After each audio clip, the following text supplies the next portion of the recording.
అంటున్నాడు ఇంతకాలం శ్రీధర్ బాబు గారు అట్లూరు లక్ష్మణ్ గారు అనేవాళ్ళు ఆయన పెద్ద మనిషి అని.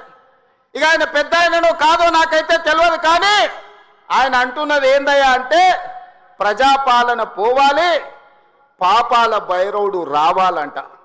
నేను అడుగుతున్న మా మిత్రులను, ప్రజాపాలన ఎందుకు పోవాలి, ఫామ్ హౌస్ల పండుకున్న పాపాల భైరవుడు ఎందుకు అధికారంలోకి రావాలి అని నేను అడుగుతున్న ఈ వేదిక మీద నుంచి.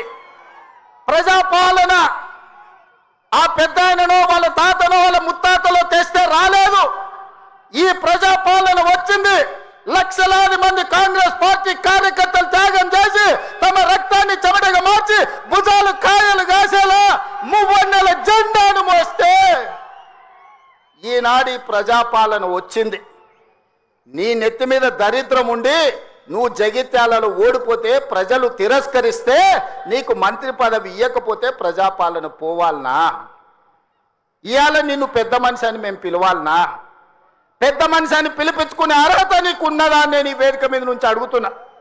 నేను అడుగుతున్నా ఇవాళ పెద్ద మనిషిని, ప్రజాపాలన ఎందుకు పోవాలి, పాపాల భైరవుడు అధికారులు ఎందుకు రావాలో నువ్వు జవాబు చెప్పాలి.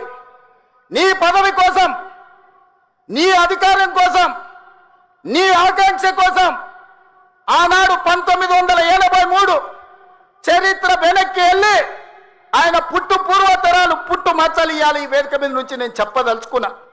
ఆయన నీతేంది, ఆయన జాతేంది, ఆయన దోస్తేందో ఇవాళ మీ అందరి ముందర నేను విజ్ఞప్తి చేయదలుచుకున్నా.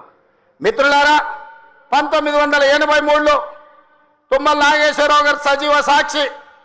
ఆనాడు అన్న పెద్దలు నందమూరి తారక రామారావు గారు యువ న్యాయవాదిగా జగిత్యాలలో న్యాయవాద పదవిని బాధ్యత నిర్వహిస్తుంటే పిలిచి భుజం తట్టి నీకు ఎమ్మెల్యే టికెట్ ఇచ్చి నీకు ఎక్సైజ్ శాఖ మంత్రి ఇస్తే సంవత్సరం తిరిగే లోపలనే అన్న ఎన్టీఆర్ను వెన్నుపోటు పడిచి నాదెండ్ల భాస్కరరావుతో జట్టు కట్టిన నువ్వు నాదెండ్ల భాస్కరరావు సోపతిని వదిలి కాంగ్రెస్ పార్టీలకు వచ్చి 40 సంవత్సరాలు పూర్తయింది.